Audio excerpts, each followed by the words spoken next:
Here's what some people are saying about the Projection Booth podcast. The Projection Booth is single-handedly the greatest film podcast you could ever listen to or could possibly want. Top notch. 5 stars. This has quickly become one of my favorite film-related podcasts.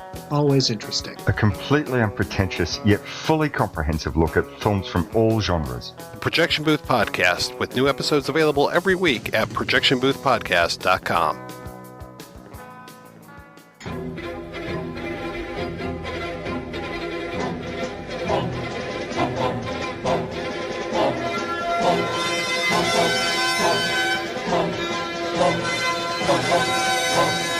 You are listening to the In the Mouth of Dorkness podcast. Here are Brad and Darren.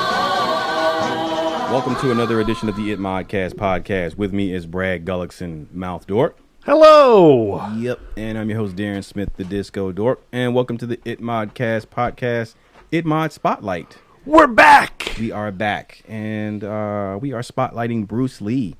And this episode, we are talking about his second lead film, and that is Fist of Fury, also known as Chinese Connection. And so we already talked about The Big Boss, which was Bruce Lee's first film that he starred in, and we had a really good discussion about that. So coming out of The Big Boss, I was very curious to see and get your opinion on this film. As if you have not listened to that episode, you need to go back and check that out. But Brad, when we talked about that and where that film went, it surprised you in many ways, and just how wild and crazy it kind of got. And that ending. And the ending, yeah. So were there any expectations going into Fist of Fury? Well, I had seen the Jet Li remake, Fist of Legend, so I knew the basic premise of the story.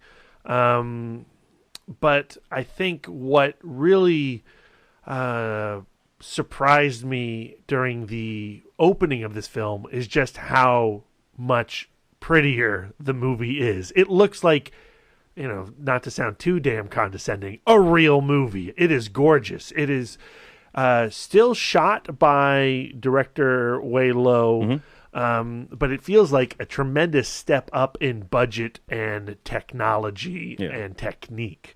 The first things you see are this title card explaining that we're at a funeral for, I'm going to butcher all these Chinese names, I apologize, but Yuana?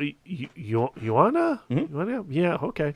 Yeah, you agree with me. Yeah, Darren says I pronounced it perfectly. Brian's not here to correct my ass. Hey, I'm Japanese, not Chinese. Yeah. So he was a Chinese folk hero due to his, martial prowess and status as a devout defender of the Chinese national identity. And he has died, and we are at his funeral. And Bruce Lee appears all in white, that symbol of death. And it's a gorgeous shot, and it's a gorgeous introduction. And then, the second surprise of this movie is that our first interaction with Bruce Lee, the wonder that is Bruce Lee, is he is completely distraught by the death of his master, and he has collapsed at his gravesite and is groveling and screaming, and he's absolutely pathetic in his emotional outpouring, or at least he's not that rigid masculinity that we last saw him as in The Big Boss. Right. And so what happens is, he comes home to the news that his teacher has died, and his character begins to look into the death of his teacher. And that pretty much is the premise of the film. Now, there is, because of the period in which this film takes place, it's during the Sino.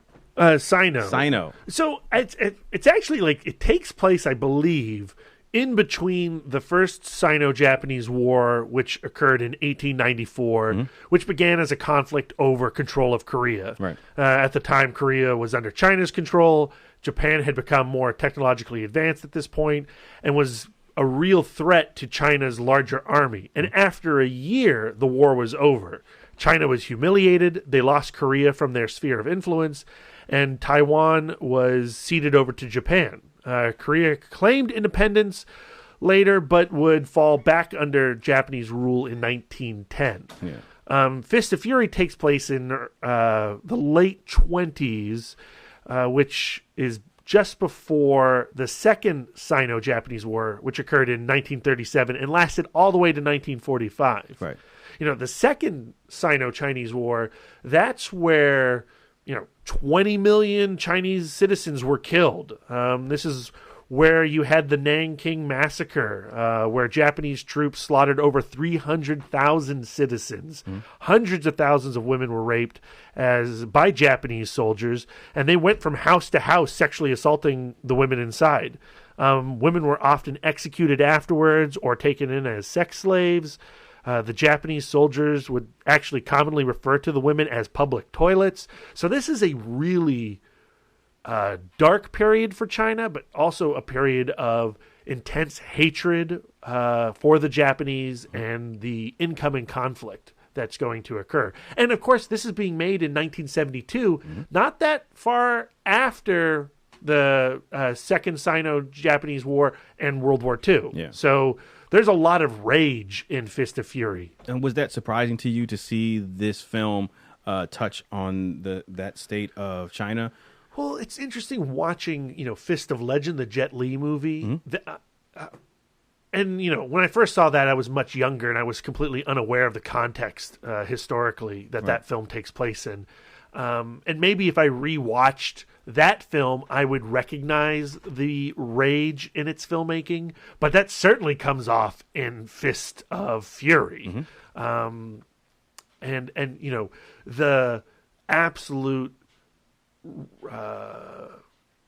vile disgust that Bruce Lee has towards the Japanese school that has. Because, I guess that's where we have to go. We have to go to that scene after the funeral where the schools of the local Chinese schools have gathered. They've all agreed, the master, he was not about taking martial arts, kung fu, and using it as a weapon. Right. He did not want to weaponize this art form. Right. It was about exercise. It was about improving your physical prowess, your ability, your mental state as well.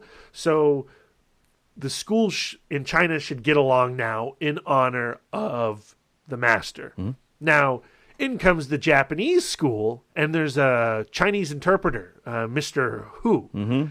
And he comes in, and they present the Chinese school with this sign, this banner. It's wrapped up in this really nice frame. The frame itself is wrapped in wrapping paper and string, and they present it to him like this big gift. And they come saying like, "Hey, look, we don't mean you any harm. We want to get along with you guys. We're really sorry about your master. It's a real shame." There's some question as to how the master died.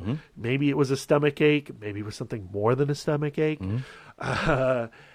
And this sign that they present says basically the Chinese are the sick men of Asia. It's a huge slap in the face. Right. It's saying that Japan belongs on your continent. And Bruce Lee is there. And he's ready to go. Yeah. He is pissed. He is TNT fueled anger. But he is withholding himself. He has his elder brother there who's taking control of the school, and he holds him back a little bit and says, "Look, this is not our way. Let's not stoop to their level. Turn the other cheek, basically." And they do so in that scene anyway. Bruce Lee does so in that scene. Yeah, and so to honor his teacher and at least honor his brother there in the school in the immediate. And at this point, he's refusing to eat because he's so grief-stricken. Yeah, and so we see him visit. We cut to the Japanese school and we see them practicing their martial arts, and we see Bruce Lee, his character Chen Zhen, enter the school with the sign. Yep, and it's again wrapped wrapped back up. that paper. Yeah, and so talk about that scene. Well, so he enters the school, and this is just one scene later. This isn't like 30 minutes later. Yeah. So you would think that he's still going to be respectful and reserved and adhere to his master's teachings. Right. But basically, once elder brother's not around, he's going to whoop some ass. Yeah. And that's what he does. He comes to the school and he says, look, I'm here to just take a look at your Japanese karate. Yeah. I'm the worst student of the Jinwoo school. I want to try your Japanese martial arts. Yeah. And you have those two guys who were in the last scene. There's like Red Mane. He's got this lion's mane of hair. Yeah. He's terrifying looking. It's almost Kabuki-esque, his hairstyle. Yeah. And then there's like the littler black-haired guy, and he's the guy who said, look, if any of you dudes could take me on, I'd eat those words. Yeah. The sick man of Asia sign. Yeah. And so here's Bruce Lee, and, Red Mane, he steps up to take on Bruce, and there's this... Bruce Lee says, all of you. Yeah, that's right. He says all of you, and that's why you get this amazing shot where it's almost bird's eye view. It's a little bit at an angle, and the Japanese students circle Bruce Lee, and he lets out like a battle cry or a warning cry, and they all tense up. Yeah. And you're like, oh, it's on. Yeah. And he terrorizes that Japanese school. Yeah. He destroys them. He demolishes them. He pulverizes them. Yeah. And it's an amazing action sequence. It's got to be, this is not an exaggeration. This is going to go down as one of my all-time favorite fights. Yeah. Bruce Lee against the Japanese school. You mentioned that this happens like the following scene. The following scene when he's restrained by Big Brother, when the Japanese come and insult him and present the sign. That happens after the opening of the film when Bruce Lee is seen groveling at his master's gravesite. So we're only like 15 minutes into the movie. Right. So this compared to The Big Boss, when you said that you were disappointed because you were ready to see Bruce Lee kick some ass. But because of where that story went and the casting and them not really putting Bruce at the forefront. And the production change halfway through The Big Boss. Right. We go a long time before you actually see Bruce Lee's character in The Big Boss actually fight. But in this one, though, you get a nice, good fight sequence, possibly one of the best, like 15, 20 minutes into the film. And again, it's shot amazingly. You look at this film and the choreography in it, and the way that it's shot, and you compare it to newer films and how we always say, well, the camera's too close or it's shaky. The fight sequences in this film, and most of Bruce Lee's films, the camera is either on a tripod or on a dolly on a track. It's stepped back away, and it's pulled back. That shot that you said with that overhead circling shot, when you see the students surrounding Bruce Lee. I mean, it is representative of how they frame Bruce in the shot, so that you can see, firstly, not only him and what he's doing, but that you can see that he's doing this to 50 or so students. He has a bunch of people around him. Yeah, and in a way that once the camera is lowered to eye level and we see him decimate these people, you got people in the background who don't know necessarily. Here's the thing, so. One common complaint when you look at a lot of modern films and fighting, and you see like a guy surrounded, and you look in the background, and people always go, "Well, why is that guy just waiting in the background, not doing anything? They should all be attacking him."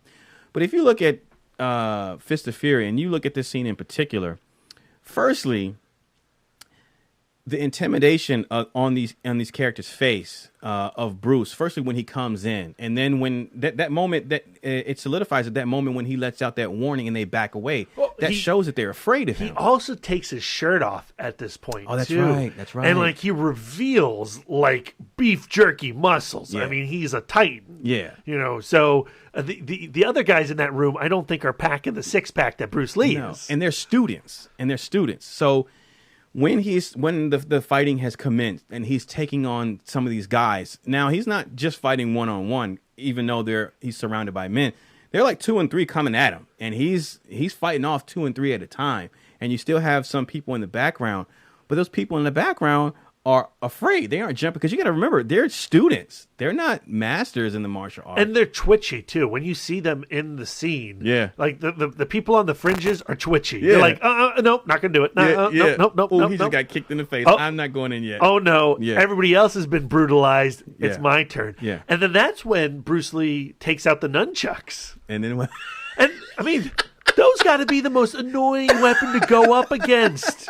He is like, because he's not going straight for skulls with the nunchucks. He's hitting toes and fingers. Yeah. He's being a real dick about it. Yeah. And I love that about this He's scene. dropping all these people. He's rolling on the floor, just smacking people. He's in just the like, ankles, yeah. shin. Yeah, and then the sound effect, it's like this knocking on wood knocking on wood. It's a really great sound effect. And so, he decimates this dojo full of karate students, and then the two guys are left. Well, he takes care of them pretty quickly. Yeah. But after he does them in, there's Old Man Glasses. Yes, the cyber guy. Yeah, and he's I guess the Mr. Miyagi of this group. Yeah. He's got these rockin' sideburns and these Coke bottle glasses, this mustache, and he's got some pudge on him, right? Yeah. And so when he stands up, you're like, he's no real threat. But I appreciated how there is an actual combat there. Mm-hmm. There is skill to Old Man Glasses. Yeah. He doesn't last long. No. He gets kicked through the door or the wall. Yeah. And then that's when Bruce Lee, he takes the sign and he says, "We Chinese are not sick men." And he smashes that sign. Mm-hmm. Starts tearing it up, and he looks to Redmayne and Blackmayne and says, "Eat, eat." And here they come because they've lost. Yeah. They have no hope against this guy's might. Yeah. And so again, we're only like 30 minutes into this movie, and we've just watched the most ultimate kick-ass kung fu sequence. Yeah. How can this film go anywhere but down? Yeah. So you were supremely impressed. Oh my gosh! Yeah. I'm not joking. This is one of my all-time favorite fight sequences. Yeah. And spoilers, I loved this movie. Yeah. I think it's really fantastic. Yeah. And so then, and what would come to be a running theme throughout the film, obviously enacting something like this violence upon the Japanese in this period when this turmoil is going on between these two countries, it's going to cause some kickback. And, Bruce Lee goes back to the school, and then only to have the Japanese in turn retaliate. And so they go looking for Chen Zhen, and they go to the school, and they rough the school up looking for him. Because I love when, Bruce Lee Chen Zhen leaves the Japanese school, and here comes Interpreter Hu. Yes. Oh, yeah. And Interpreter Hu sees, very quickly that some bad stuff's gone down. Yeah. So he, scooches off to the side of the building and buries his head straight into concrete. Into the corner, and it's like he just okay, building, hug me, hide me. Yeah. And he's a really despicable character within the plot of this movie, certainly. Yeah. At every turn, he's revealed to be a coward and a snake. Yeah. But I just love the comedy of just his abject terror. He reminds me of Brian mentioned in the Fistful that which is coming out on Friday. You'll see. I'm spoiling it. But in the Planet of the Apes, the War for the Planet of the Apes, the ape character who is trying to work with the humans, but he will never be one of them. And also like Steven, the character of Steven in Django Unchained, he will never be one of the people that he's trying to. That's Interpreter Hu. Interpreter Hu, yeah. And like you said, he's just a very despicable character because of that. Turning on his people, and specifically in this period of what's going on and what's happened to the Chinese, and to be able to side with the Japanese who are committing these atrocities to his people is really he is probably the most horrible person in the film when you think about it in those terms.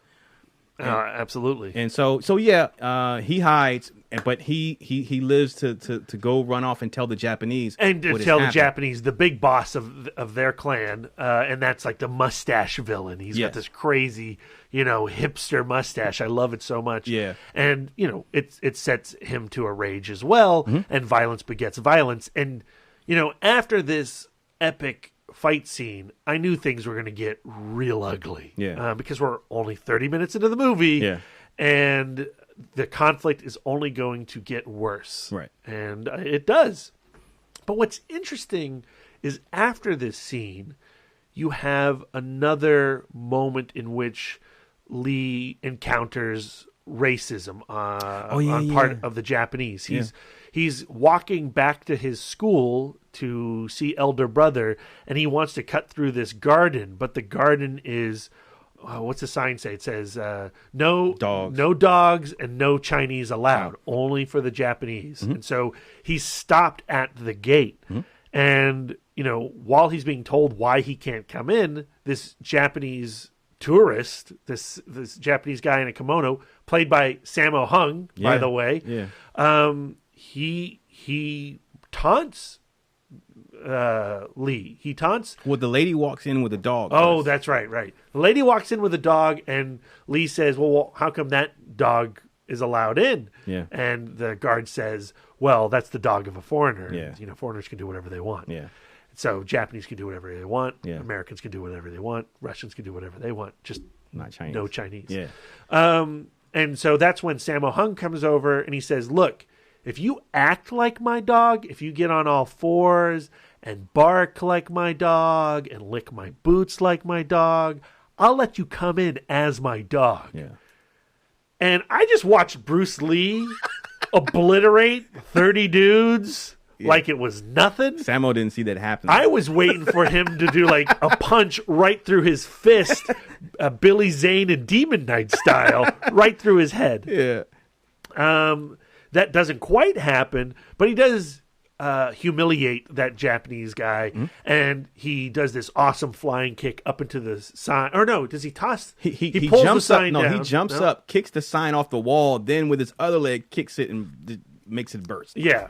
And so, boom, and that's, again, more of Lee's or Chen Zhen's ego coming through. And I thought this is kind of like an interesting place to talk about the Bruce Lee philosophy, or one aspect of the Bruce Lee philosophy.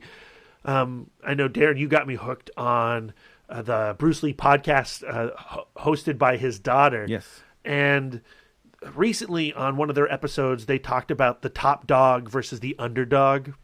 And I think, the Western idea of the underdog, we like to associate ourselves as such. We're the little guy who, we don't allow ourselves to get bullied. We rise up. It's kind of stems from this idea from World War II where, our ingenuity and our might could take on the Axis and we could fight the good fight and become victorious. Yeah. But for Bruce Lee, he always saw top dog and underdog as like two clowns, two masks that we all wear. The top dog is the righteous and authoritarian. He knows best. He is sometimes right, but always righteous.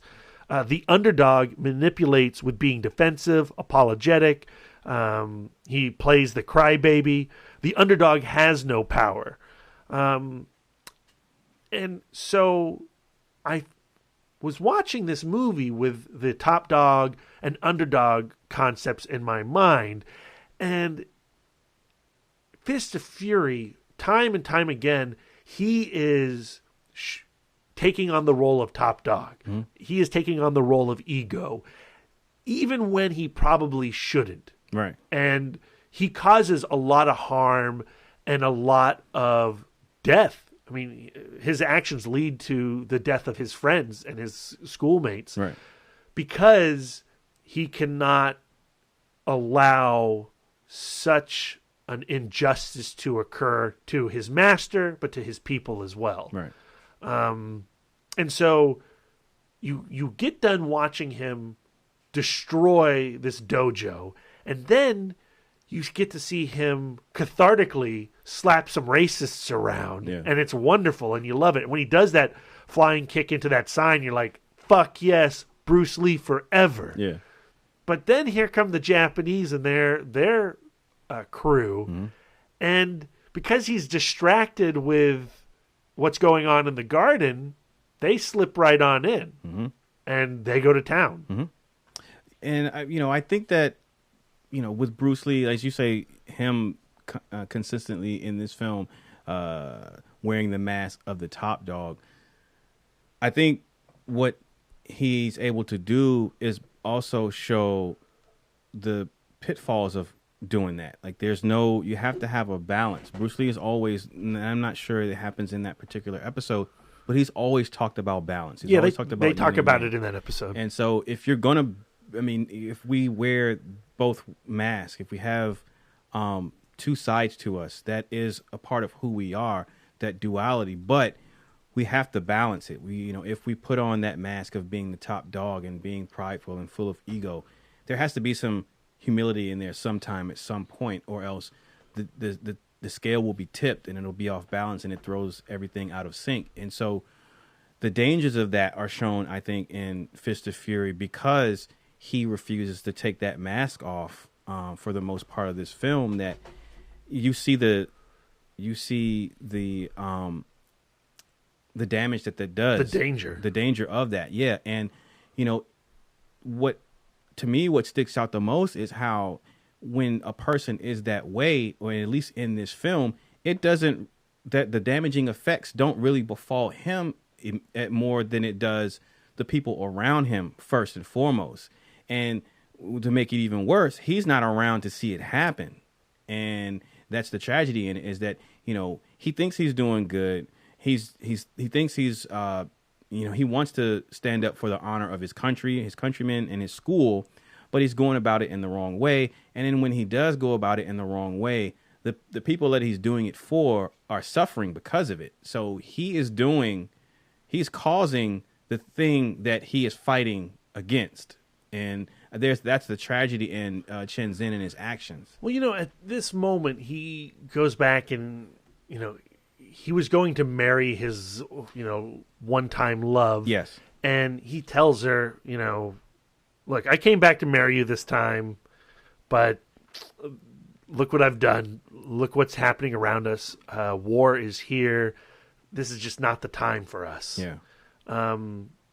His elder brother and his friends convince him to get a train ticket to get out of Dodge to avoid the Japanese. Because they come to the school and threaten for them to turn him over, or else they'll, keep causing trouble and take the school. Everyone will die. Yeah. If you don't get out of here, everyone will die. Right. And he believes that. Yeah. I mean, he recognizes that his actions have not made things better. Mm-hmm. He, came away from it feeling pretty good. Yeah. He had a little revenge, but not good. Yeah. So he's going to leave. But on the eve of that departure, so he's like spending his last night with his master, or the remains of his master, getting in a meditative state. Not his remains, but his shrine. Mm-hmm. Yeah. And he's in a meditative state. And I guess I'm trying to figure out, did he hear something? Why does he go to the kitchen? He heard something because there were two people in there talking, and someone made some noise, I believe. And he discovers the chef and who's the aide? It's not Interpreter Who. No, it's it wasn't his uncle. Jesus, Fat Chan. No, it's a guy who the chef is the one that was secretly Japanese, right? Yeah, they're both secretly Japanese. Yes, that's right. And anyway, he discovers that two of the guys in the kitchen are talking about how they killed their master, that they poisoned him. It wasn't a stomach ache. It was a poison that was delivered by Interpreter Who to this one guy, and this one guy brought it to the chef, and the chef put it in his biscuits, and that's how they killed the master. Right. And there's this moment where the chef is undressing, and there's this snap zoom on his nipples, and I was super confused for a few seconds because it seemed like Bruce Lee saw his nipples and recognized them as Japanese nipples, and I realized it's actually that girdle he's wearing is a specific Japanese girdle. Yeah. And it took a little. I actually had to research Japanese nipples to figure out it wasn't the nipples but the girdle. Yeah. Anyway, he sees the girdle, discovers that the chef is not Chinese but Japanese. He's a murderer. Well, Shenzhen loses his shit. dude. So, like, as much as I enjoyed the fight that starts this film off, this moment where Bruce Lee, Shenzhen, he has an iron fist. He creates an iron fist. You see Bruce Lee's knuckles clench and the fist form, and you can hear bone crackle. Yeah. And he does one punch into this chef, Yeah. and I guess his heart exploded inside. Because he goes down, Yeah. dead. Yeah. One Punch Man. Yeah. And that Iron Fist moment was just so badass kung fu Yeah. that it equals the fight with the 30 dudes. Yeah. And he takes the other spy and slaps him around and is able to infer from him through punches that it was Interpreter who brought the poison to the chef. Yeah. And now, look, I was going to get on that train. I was going to spare the cycle of vengeance, but I can't now because I owe my master a vendetta, and I'm sorry. Yeah, and I gotta back you up into this wall and rabbit punch you until your insides explode. And that other thing, it's like this machine gun of punches. Why? Yeah. I was like, that one guy just needed one punch. This guy gets like 20. Yeah. So not only is his heart blown up, but his lungs are gone, his liver, his kidneys. Yeah. His bones are dust inside his skin sack. So he kills two people. So before this, that fight that we spoke of in the dojo against the Japanese, he whooped a lot of ass, but no one was killed, right? But so now Shenzhen has committed murder twice, and so obviously, like you mentioned before, like you suspected before, well, this is going to get worse before it gets better. And this is one of the times where, you know, if you're invested in the character and you're paying attention to the character and if you're liking the character at all, this is one of those moments where a character does something, they go past a point of no return where you go, oh man. And that's the thing. At this moment, you know, having now invested so much time into the Bruce Lee podcast, and I've been doing a little reading of his philosophies, picked up the Bruce Lee Reader. Yeah. This moment where he murders these two men, you know, like, while this doesn't jive with what I think of Bruce Lee as a warrior poet, right? Right. This doesn't quite jive with that. So what is the story that this is going to tell? How is this going to align with the teachings of Bruce Lee? Right. And it does, but it's a dark path. Yeah. It's interesting. So he murders these two guys. And he strings them up outside. Oh man, that's right. For everyone to see. And so he kind of goes on the lam, but he's still local. And the thing is he leaves a note for elder brother. He puts like this jar of biscuits on his bedside with a note underneath the biscuits. And my thought was, look, what happened if elder brother woke up, saw some biscuits, and went, oh shit, it's breakfast, morning biscuits, and just nibbled on them a little bit. He almost killed elder brother. But thankfully, elder brother reads the note first. Yeah. Does not eat the poison biscuits. So he tells the elder brother that, look, I found out that this is how Master died, and I got to finish this. I'm not leaving. So he goes into hiding, but he stays local, but he goes into hiding.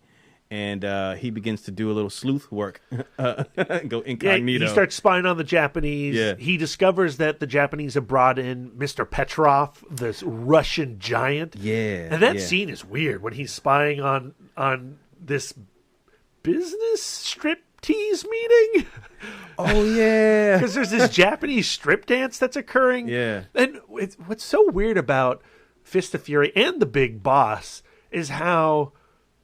for some reason, I'm like, these movies are PG, and then like a striptease will happen, and they'll be like, oh, this is some pretty intense nudity. Yeah. Oh, all right. I would have loved this as a kid. Yeah. So there's a moment when he the first time he puts on a disguise to go spy on the Japanese. He wants to go back to that school where he had that epic fight earlier. Yeah, and he's wearing like the homeless man attire first, because he poses as a beggar. That's his first costume. Right. And then he goes into the school to act. And this is when he first sees the Russian. So, but in order to gain access to the school without being noticed, he puts on the disguise of a telephone repairman. And he has on like this blue overall suit, this cap, and these glasses. And Bruce Lee walks. Bruce Lee has a very distinctive walk when he is, not just when he's in character, but if he's in character as Chen Zhen, he has a very distinctive walk, a confident walk. He's very poised, and he walks to the opening of the school. And once he gets into character, he does the thing with like, and I liken it to when Christopher Reeves goes from Superman to Clark Kent, where he puts on glasses and he kind of changes his posture and he kind of slouches.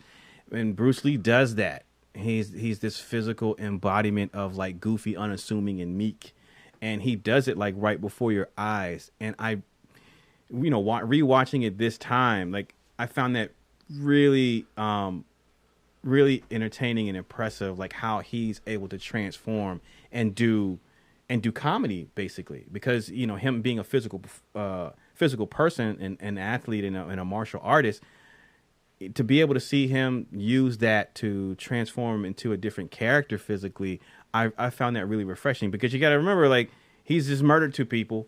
He's known for being this stoic, like, badass, kung fu master. Yeah. And to see him, take that away and put on this disguise and be unassuming in someone else. Yeah, like, it's kind of like he's playing the underdog in this moment. Yep. He's putting on a guise, that clown mask on there. And that's an interesting scene. And like you said, when he puts those glasses on, I mean, he becomes really nerdy. I mean, like, just his expression, and he's like comedically goofy. Yeah. It's like a Chaplin-esque character. And not at all like this stone cold killer that we just saw seconds before. Yeah. And so again, I like that analogy of the mask, because I think he does it. Because like you said, he said, the underdog is able to manipulate and being in that way. And so that's what he's doing. He's trying to manipulate these people to let him in, to also let him be amongst them so he can scope out like what's going on. And just from a performance standpoint, like, that really just shows the talent of Bruce Lee. Yeah.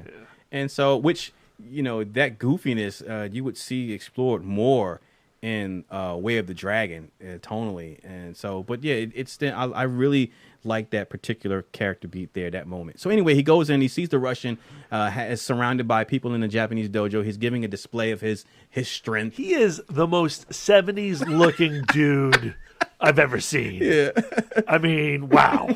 Yeah. And so he's bending steel rods on his arm. He's smashing, he's putting nails through boards with his hand. And, Bruce Lee's not really impressed.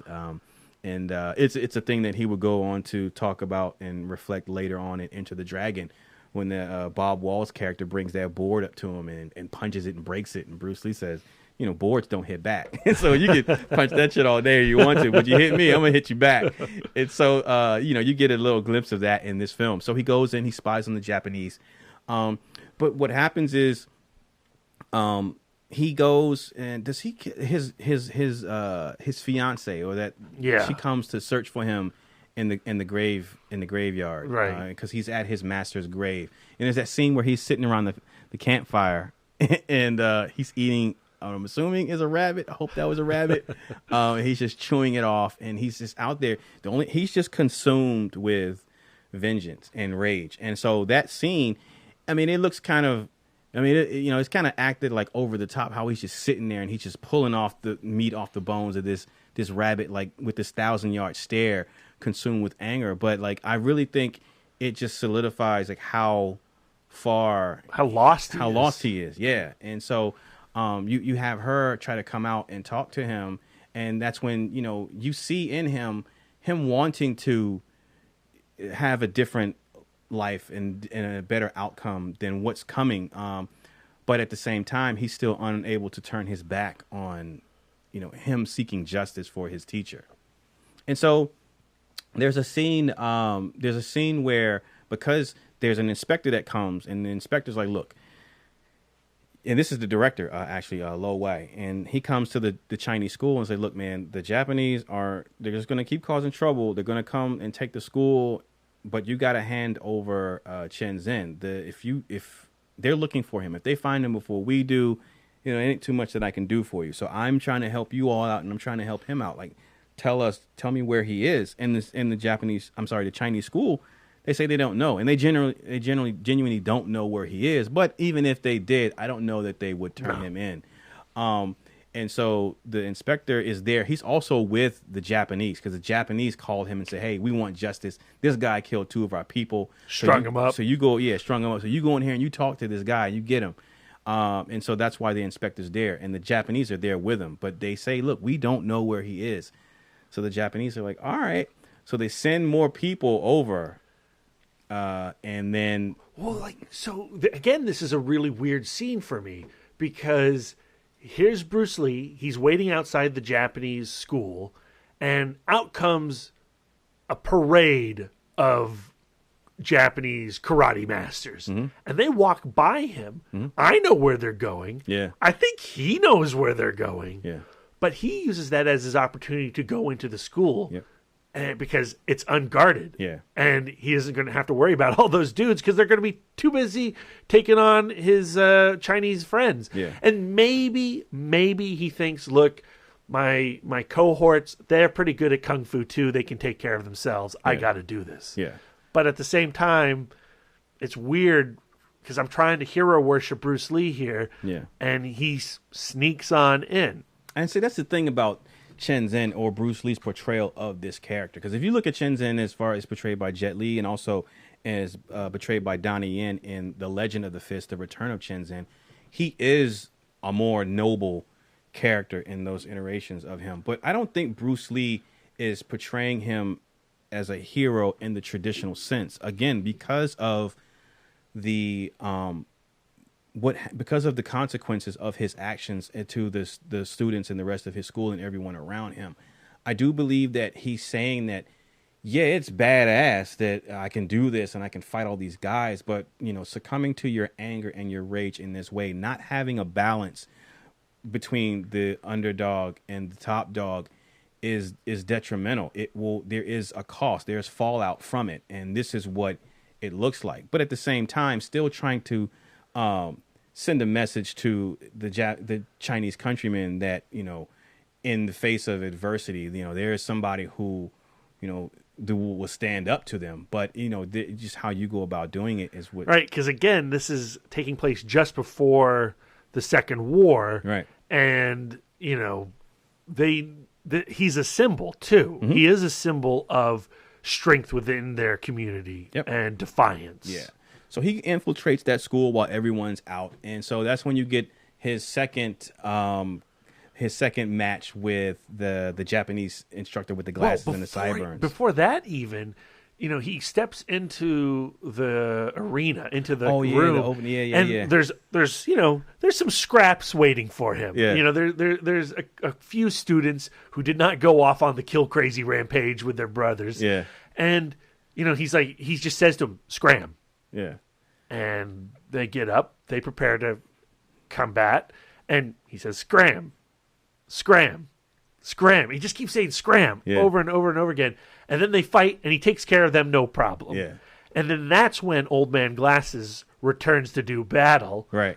And it's actually I think of the 3 bosses, like if you consider Old Man Glasses, the Russian, and Mustache Man, I like the fight with Old Man Glasses the most. It's not so much of a fight because he pulls out this samurai sword. Yeah. Bruce Lee has his nunchucks. Again, total prick with those nunchucks. Yeah. And he defeats Old Man Glasses, and he kicks up. No, he tosses. No, he kicks the sword out of his hand up in the air. Yeah, he kicks the sword out of his hand. It goes straight up in the air, and what goes up must come down. Yes. And it goes right through his throat. No, through his back. Through his back. Yeah, he kicks it up in the air. He grabs him by the back of the head to pull him forward and bend him over, like right in his back. Oh, that was pretty hardcore. It's ugly. Yeah. And it's super violent. And again, this is the guy who just murdered 2 dudes with his fists. Yeah. Taking no prisoners. No. So then he moves out to the courtyard to the Russian. And, the Russian fight it's not as choreographed as the final fight, or even really as much as Old Man Glasses or any of the other guys. He's a brawler. Yeah. I mean, I guess he's doing some form of karate. He is, yeah. But it's a pounding style. Forgive my ignorance of if it is an actual style, but it's not as impressive visually compared to other fights. Right.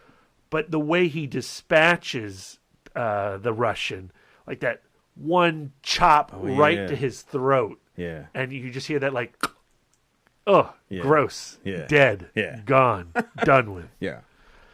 So all that's left is the head honcho, the Japanese guy with the mustache. Well, like the thing is, like it cuts back and forth to the Chinese school at this point too, doesn't it? Yeah. And you see the Japanese soldiers while he's out getting revenge, getting murdered by the Japanese. The Japanese are killing the Chinese guys. Yeah. And they're making quick work of it too. Yeah. Some sadness. Yeah. So he finally faces off against the final Japanese guy. That fight, and that dude also pulls out a sword. But Bruce Lee pulls out a flying kick and sends him through, him and Jackie Chan, which Jackie Chan was the stuntman for this particular shot. It's an flying awesome flying kick. Yeah. And I'm curious to see how Bruce Lee, or what Bruce Lee would have thought about this flying kick compared to the flying kick at the end of The Big Boss. I know he wasn't crazy about the director, who's, again, same director, because he felt like the flying kick at the end of Big Boss was too cartoonish. Yeah. This one, I don't know if it necessarily replicates realism. Right.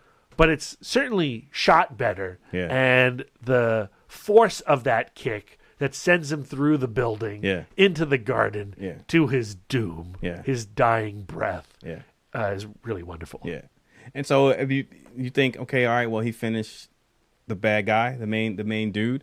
So now what? So he goes back to his school and sorry guys, I wasn't here to help. Right.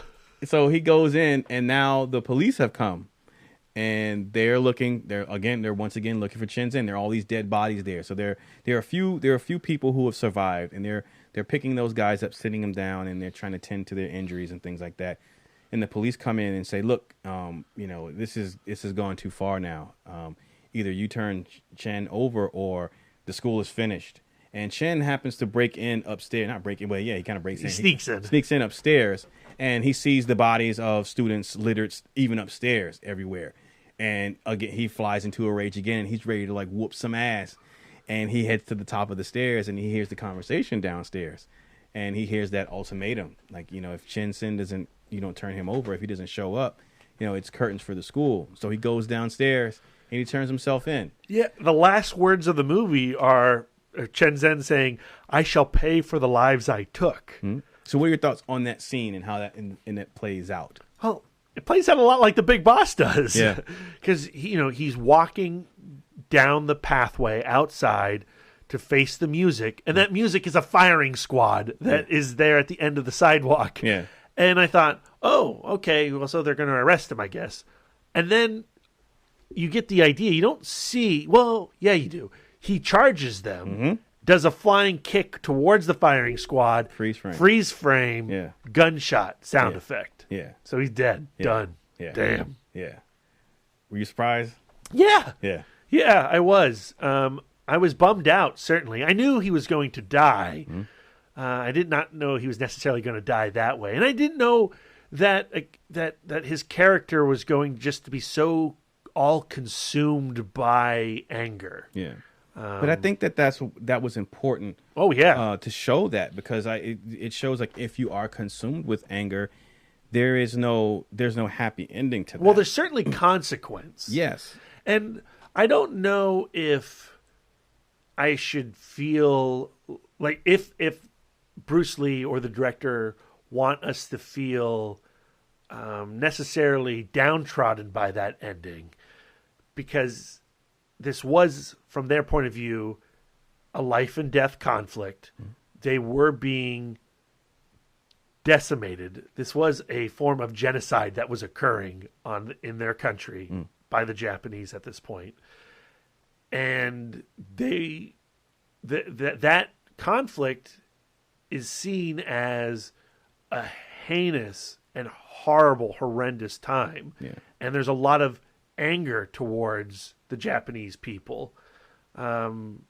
So I'd like to think that he was certainly showing us what would happen if you do allow to become consumed with rage. But I also feel like he was portraying a hero, or at least a defiant force, a necessary defiant force. Absolutely. A role model even to oppression. Well, I think he stood for not necessarily, just through his acts of violence, but more of his defiant nature. That was what was supposed to be given to the Chinese audience and taken by them and held up. Because as you mentioned, like, you got to think about at the time period, firstly, that this came out, but also of the time period that it represents. So while the Chinese people could not and should not necessarily go about killing Japanese, the Chinese people would want to see justice in some way. And if they're not going to go out and do these things, like Bruce Lee, that character of Chen Zhen, can be that cathartic release for them to see that. But again, above anything else, to see a Chinese man be defiant in the face of those odds, even in the face of death, which is that last scene. Like, in the face of death, he was not on his knees. He was not face down. He was not in handcuffs.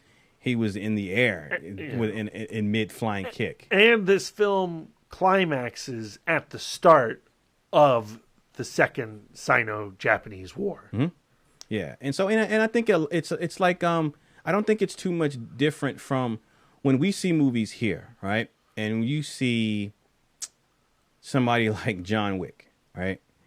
And you go and you say, I just want to see John Wick kick some ass. Oh man, John Wick just decimated like 300 people. Did you see all those perfect headshots, double taps? But at the end of the day, you know that that's not something that you as a person, as a civilized human being, should do, But you get a cathartic release from seeing somebody do something to bad guys, bad people or whatever. So because you can't do it, John Wick can be the one to do it and maybe or maybe not get away with it. But at least you know that you have that release of catharticism through him. And I think that kind of applies to Chen Zhen or Bruce Lee's characters in general, because same thing goes for his character in The Big Boss. Like, there are consequences to his actions, and he accepts them. He verbalizes that in Fist of Fury at the bottom of the stairs. I'll pay for the crimes and the lives that I took. So he verbalizes there are consequences, and he takes responsibility for it. And I think that's most important. Whereas, like, a lot of action movies and action heroes, they'll kill people or do things, and like they won't have any, they won't think twice about it. It's just who they are. That's what my character is. That's what the sequel called for or whatever. And that's that. But I think that the important thing about Bruce Lee is, again, providing balance. Yes, there are actions, but I'm also I'm showing you the actions, but I'm also showing you the consequence. I'm showing you, my rage, but I'm also showing you me taking responsibility for that. And so, I think that the duality of him and his philosophies and what he shows in the films are very interesting and unique. So yeah, I mean, that's what I appreciate about Fist of Fury at the end of the day. But yeah, so I'm glad you dug it though. Oh man, I loved it. This is what I wanted The Big Boss to be. Yeah. This was the film I was expecting coming off of our first episode when we were talking about why you love Bruce Lee. Right.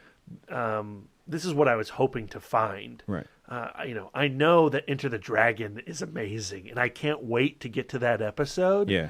But this was a true discovery for me. And I think one of the reasons why I had never seen it is because I enjoy Fist of Legend so much. Oh, and yeah. I felt like I knew this story already. And could Bruce Lee really top the feats of strength that Jet Li commits in Fist of Legend? Oh, yeah. Absolutely, he does. Oh, yeah. And not to take away from Fist of Legend. There's true skill and artistry on display in that film, but it is much more in tone with the unreality of action films of the 80s and 90s. Yep. There is a cartoonish quality to Jet Li's version of this character. Right.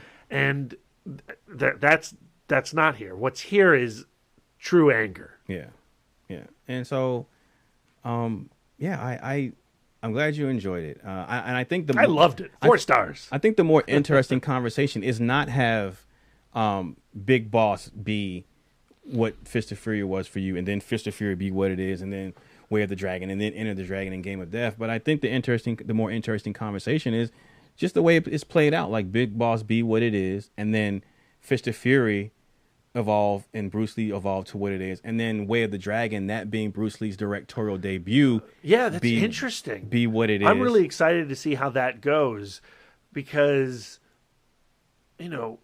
coming off of the Big Boss and seeing how Wei Lo directed that film and seeing the leaps and bounds that occurred in a short period of time.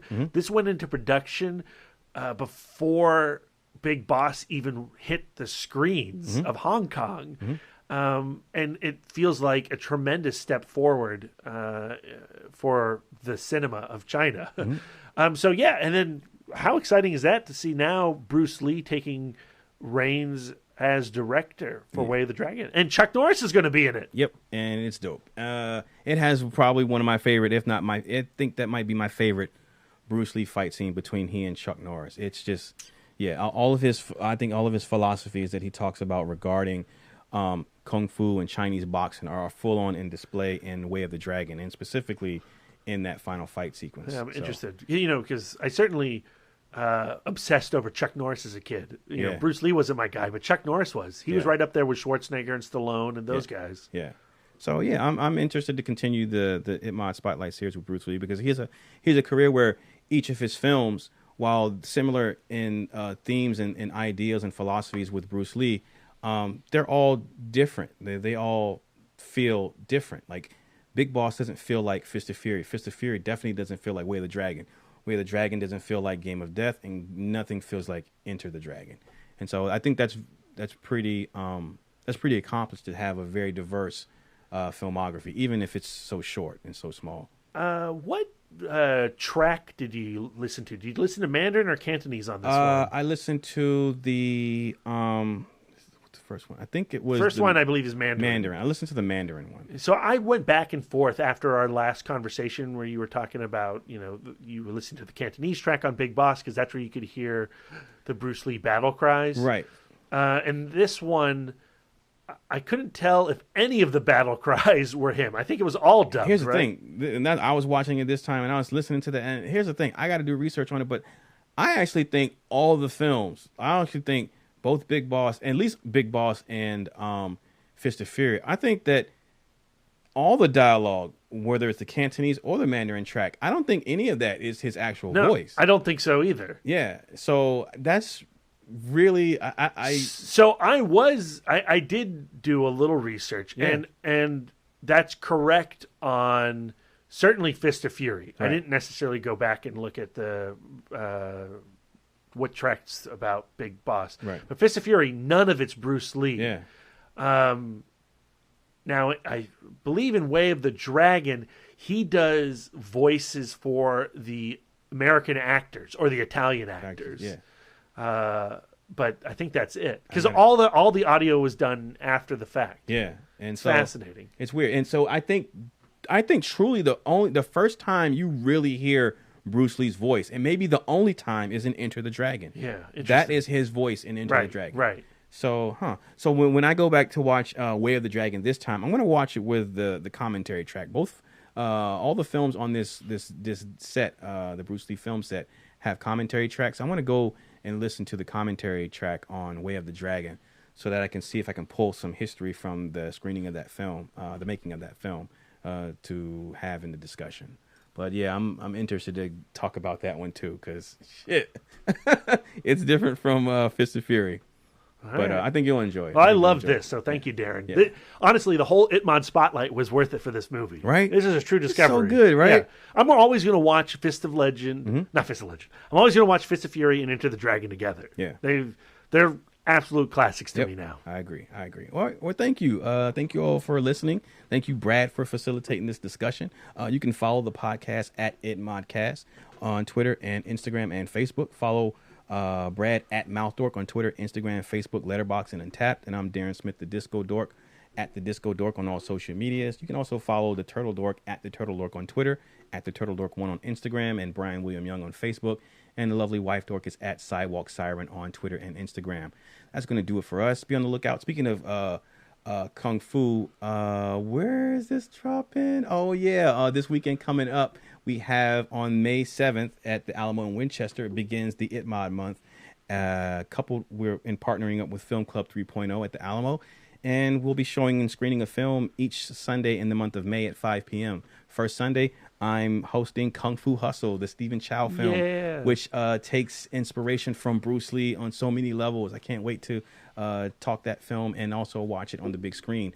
Wife Dork has her dream come true, life achievement unlocked, as they are screening, and she is hosting the film Head with the Monkeys live on the big screen at the Alamo on the 14th. And Mouth Dork has Pat Garrett and Billy the Kid on the 21st, and Brian William Young is hosting The Gray, Joe Carnahan's Liam Neeson's versus the Wolves film, on the 28th.